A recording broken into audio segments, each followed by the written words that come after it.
ou nous sommes nous-mêmes en guerre contre eux, comme le Maroc, donc les Touaregs risquent de regarder ailleurs. Ils vont peut-être regarder vers le Maroc.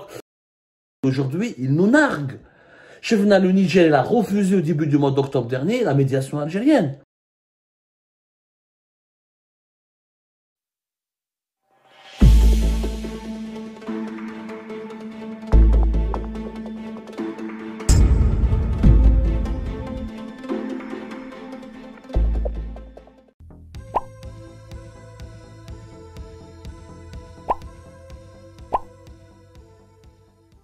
De développement local au nord du Mali. L'Algérie s'était même proposé d'investir, de donner des fonds pour développer le nord du Mali. Et elle avait totalement raison à l'époque.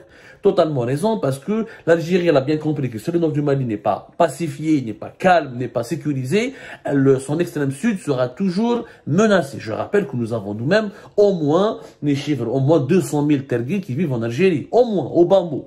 On n'a pas des chiffres très précis parce que le gouvernement algérien n'aime pas la logique des minorités, n'aime pas reconnaître qu'on a des minorités dans notre pays, mais nous avons au moins dans les 200 000. Et là, à chaque fois qu'il y a un problème au nord du Mali, ou là au nord du Niger, le Niger aussi avait connu des guerres, comme c'était davantage dans les années 90, le processus de réconciliation au Niger a beaucoup mieux fonctionné qu'au nord du Mali, parce que le Mali, malheureusement, beaucoup plus déstabilisé et instable que le Niger. Le Niger, il y a l'uranium et tout ça. Il a un peu plus de richesse pour financer la paix sociale. Le Mali, c'est vraiment beaucoup plus compliqué que cela. Donc, l'Algérie avait raison, avait compris que si les pays voisins sombraient dans les foyers de tension avec les interventions des puissances étrangères, c'est la sécurité de l'Algérie qui serait menacée. Quand le feu éclate, quand le feu se déclenche chez ton voisin, ben les flammes risquent de ravager ta maison. Donc l'Algérie avait bien compris sa stratégie. Mais malheureusement, le régime actuel, il est démissionnaire.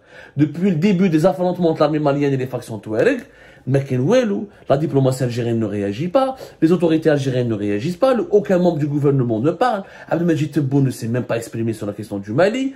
Il s'est exprimé plusieurs mois de cela, on va dire qu'en ce moment, Mohamed Attaf, il a été reçu par le président de la Sierra Leone en Guinée équatoriale, parce qu'en Guinée équatoriale, il y a apparemment un sommet sur la paix, il y a un sommet, il y a un sommet africain sur la réforme du Conseil de sécurité.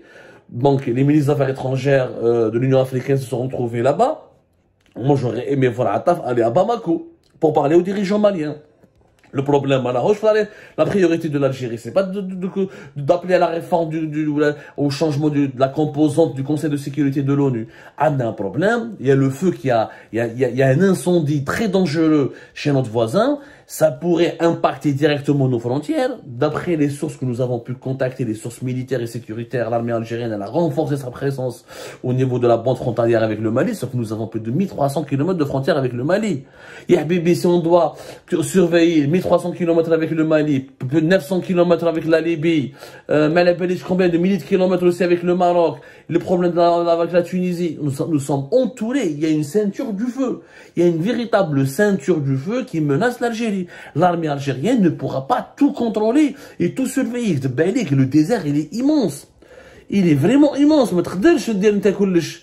Et soyons logiques. À un moment donné, la solution militaire et la surveillance ne peut pas tout expliquer. On ne peut pas. On a 956 km de frontière avec le Niger, 1367 km avec le Mali, 1559 km avec le Maroc, 983 km avec la Libye, et 965 km avec la Tunisie. Et tous les pays qui nous entourent, où il y a des guerres civiles qui vont au Mali, ou des problèmes, ou des crises politiques dangereuses qui peuvent mener vers la guerre comme au Niger, où nous sommes nous-mêmes en guerre contre eux comme le Maroc, une guerre non déclarée, ou la Libye ravagée aussi par la guerre civile et par l'instabilité, même si la paix règne de façon momentanée, on attend. Bon, je sais pas, est-ce qu'il y aura des élections présidentielles, est-ce qu'il y a une nouvelle, quel est le futur de la Libye? Les Libyens eux-mêmes ne le savent pas. Une Tunisie qui est dans une situation de quasi-faillite, qui fait l'objet de plusieurs ingérences étrangères.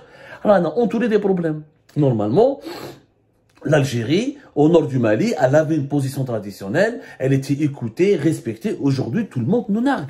Normalement, l'Algérie aurait dû convaincre les militaires putschistes maliens le régime militaire malien qui est au pouvoir depuis 2020 de ne pas lancer la guerre contre les Touaregs. Les militaires maliens n'arrivent même pas à neutraliser les groupes armés terroristes alliés à Daesh et Al-Qaïda. Pourquoi faire la guerre et provoquer les Touaregs?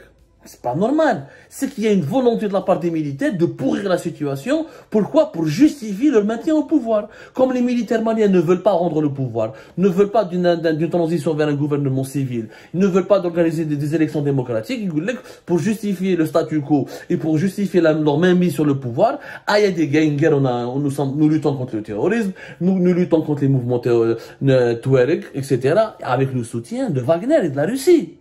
Il y a eu quand même, depuis mercredi dernier, des vidéos circulent qui montrent la milice russe Wagner hisser son drapeau à Kidal.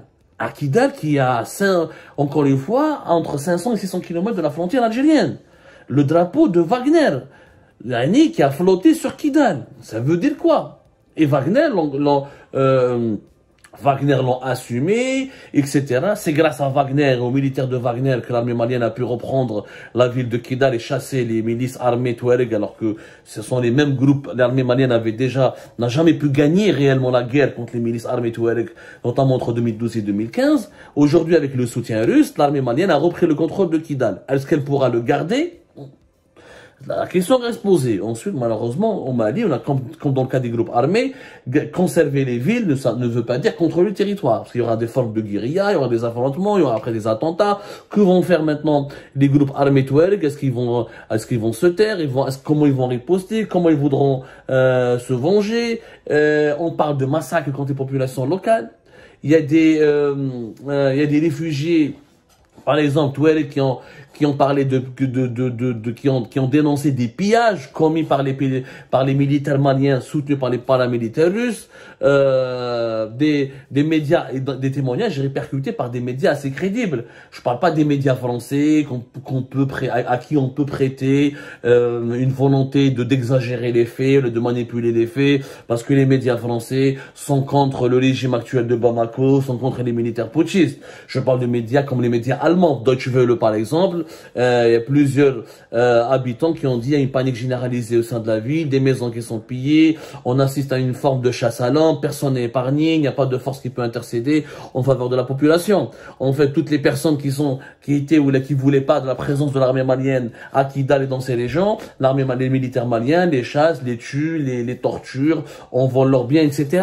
Donc c'est une sorte de vengeance de l'armée malienne contre des groupes armés Touareg et leurs membres et leurs sympathisants.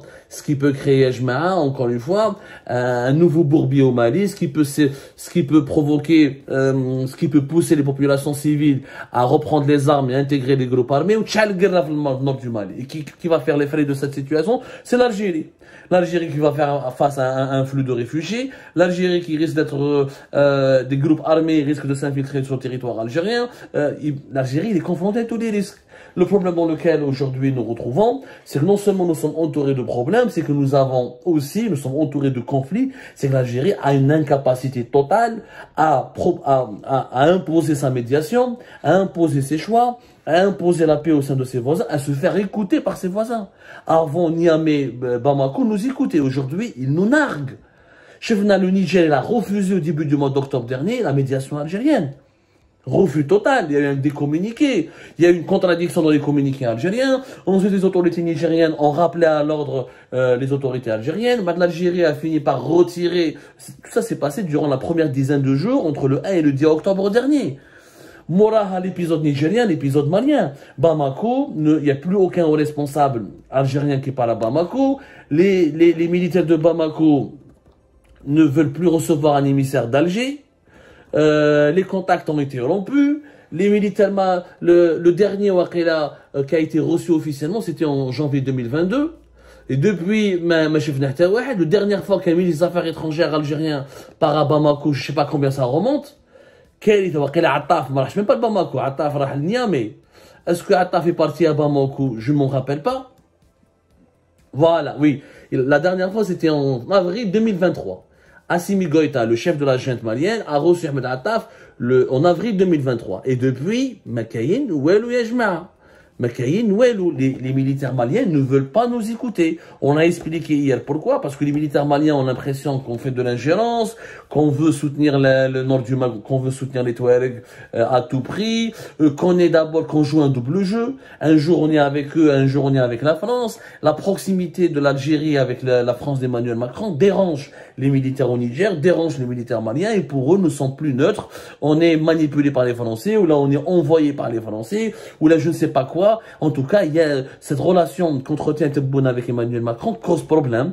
Ces pays sont devenus anti-français, ne veulent plus de la présence française dans la région, ils ne veulent plus de l'influence française dans la région, et comme l'Algérie, elle a un double jeu avec la France, un jour elle est avec, un jour elle est contre, mais maintenant, il y a le rôle de la Russie. Est-ce que la Russie a averti l'Algérie qu'elle est en train de soutenir une offensive militaire dans l'armée malienne pour chasser les groupes Touareg? Est-ce que la Russie assume le fait de financer l'armée malienne, de la soutenir militairement contre la rébellion Touareg? Une rébellion qui a été accueillie à Alger à maintes reprises et et normalement qui est partie prenante de l'accord de paix en 2015 à Alger. Et normalement, l'Algérie, elle est censée être l'intermédiaire entre les Touaregs et l'armée malienne. Maintenant, même les Touaregs vont nous regarder à travers. L'Algérie, elle n'est plus crédible.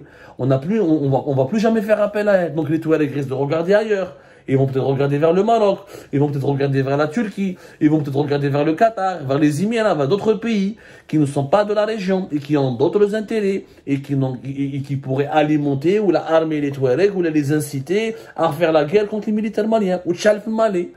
C'est ça le problème. Nous avons perdu une certaine crédibilité. C'est dangereux de perdre cette crédibilité. Parce qu'encore une fois, quand personne ne veut t'écouter ou ne veut te consulter,